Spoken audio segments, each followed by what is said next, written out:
అందరికీ నమస్తే అండి. వార్తా కబుర్లకు స్వాగతం. నేను మీ వంశీకృష్ణ.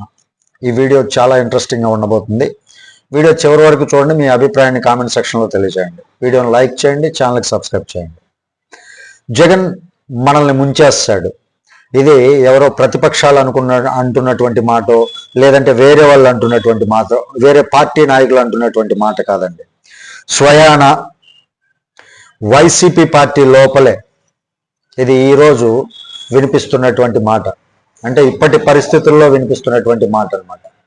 ఈరోజు వైఎస్ఆర్సీపీలో జరుగుతున్నది సాధారణ రాజకీయ అసంతృప్తి అయితే కాదండి.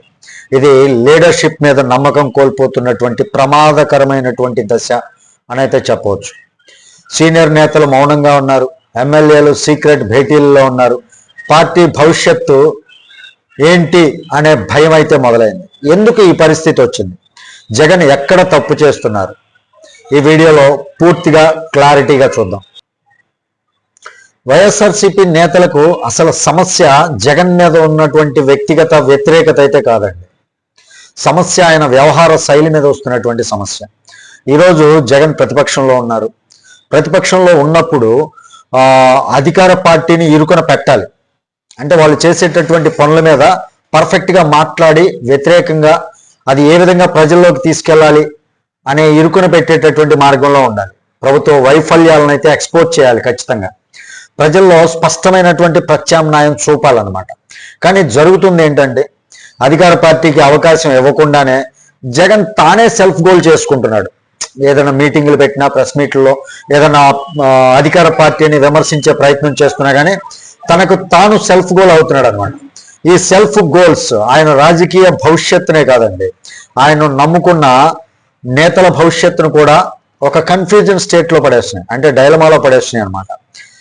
ఒకసారి గమనించండి. ధర్మాన ప్రసాదరావు గారు కావచ్చు, బొత్స సత్యనారాయణ గారు కావచ్చు, బుగ్గన రాజేంద్రనాథ్ రెడ్డి గారు కావచ్చు, ఇలాంటి సీనియర్ నేతలందరూ కూడా ఈరోజు ఒక్కరికి కూడా జగన్మోహన్ రెడ్డి గారి తరఫున బలంగా మాట్లాడటం లేదు.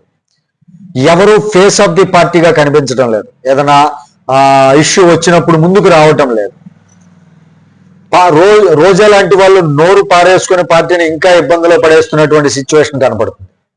ఏదో ముందుకు వస్తున్నారులే అనుకుంటే రోజా లాంటి పనికి మాలిన వాళ్ళు తప్ప వాళ్ళు ఇంకా నోరు పారేసుకొని దురుసుగా మాట్లాడి పార్టీని ఇరుకున పడేయటం తప్ప ఏమీ చేయట్లేదు అనమాట. సోషల్ మీడియాలో కూడా ఒకరిద్దరు తప్ప వైఎస్ఆర్సీపీకి క్లియర్ వాయిస్ అయితే లేదండి. ఇది ఎందుకు జరుగుతుంది?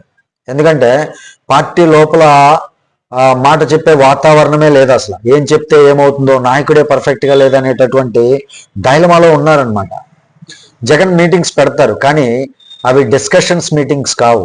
50 మందిని 100 మందిని కూర్చోబెట్టి గంట సేపు లెక్చర్, ఒక్క ప్రశ్న కూడా అవకాశం ఉండదు, ఒక్క అభిప్రాయానికి విలువ ఉండదు. ఎక్కడైనా సరే రాజకీయంగా ఒక నేత అంటే రాజకీయ పార్టీ అధినేత ఏదైనా మీటింగ్ పెట్టారు అంటే ఆ పార్టీలో ఉండేటటువంటి కేడర్ మొత్తాన్ని కూర్చోబెట్టి విశ్లేషణ జరుపుతూ వాళ్ళు అడిగేటటువంటి ప్రశ్నలు ఏదైతే ఉన్నాయో ఆ ప్రశ్నలకి క్లారిటీ ఇస్తూ వాళ్ళలో ఉండేటటువంటి సందేహాలని నివృత్తి చేసేలా ఉండాలి. కానీ జగన్మోహన్ రెడ్డి గారు మీటింగ్ పెడితే గంట సేపు ఆయన సొంతగా లెక్చర్ చెప్పుకోవటం తప్ప, ఆయనకి ఆయన డైలాగులు వేసుకోవటం తప్ప, ఎవరైనా సరే ఒక క్వశ్చన్ వేస్తే దానికి అంటే క్వశ్చన్ వేస్తే సమాధానం అటు ఉంచండి, క్వశ్చన్ చేసేటటువంటి అవకాశమే ఉండదన్నమాట. ఎవరైనా ఎదురు మాట్లాడతారంటే లేదండి. ఎందుకంటే ఆ ధైర్యం ఎవ్వరికీ లేదు.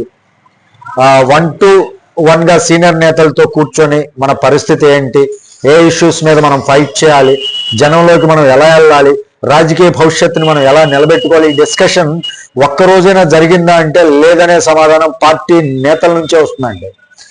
1,000 సంతకాల సేకరణ చేశారు కదా, 1,000 సంతకాల సేకరణ సీనియర్ నేతలు వద్దన్నారు, అయినా సరే చేశారు. రిజల్ట్ ఏమైంది అందరం చూస్తున్నాం. కేంద్రం స్పష్టంగా చెప్పేసింది ఇది కేంద్ర విధానం అని చెప్పి నడ్డా గారు లేఖ కూడా రాశారనమాట. నీతి ఆయోగ్ కమిటీ సపోర్ట్ కూడా చేసినటువంటి విషయం. అప్పటి నుంచి జగన్ మరలా మౌనం అయిపోయారు.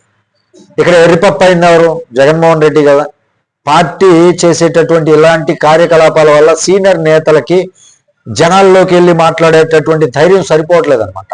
ఇక రైతుల సమస్యలు, ఎరువుల కొరత, గ్రౌండ్లోకి వెళ్ళి లీడ్ చేయాల్సింది పోయి తాడేపల్లి గేట్లు దాటని రాజకీయం అనమాట ఇదంతా కూడా జగన్ చేస్తున్నటువంటి. ఇలాంటి స్టైల్ జనంలోకి అస్సలు వెళ్ళదండి. ఇది పార్టీని కూడా బలపరచకపోగా ఇంకా వీక్ చేస్తుంది అనమాట.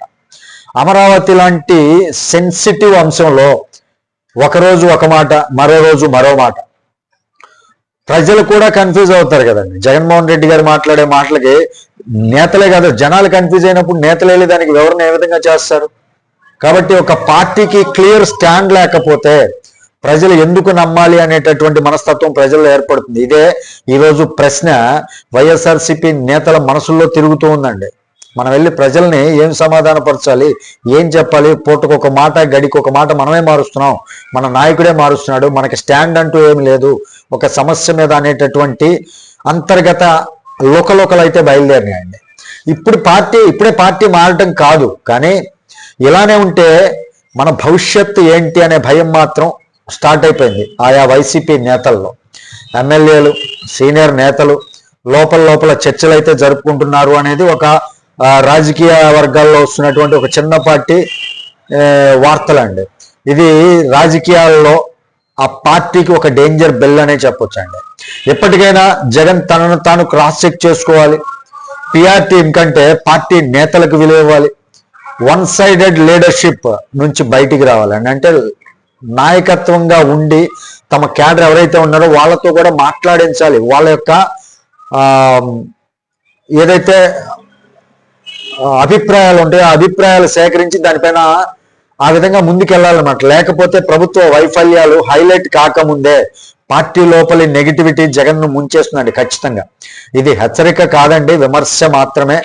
నేను చేసినటువంటి ఈ విమర్శ పైన మీ అభిప్రాయం ఏంటి? జగన్ మారుతాడా, లేక ఇదే స్టైల్ పార్టీని ఇంకా డ్యామేజ్ చేస్తుందా, జగన్ మారకుండా ఇలాగే కొనసాగుతాడా?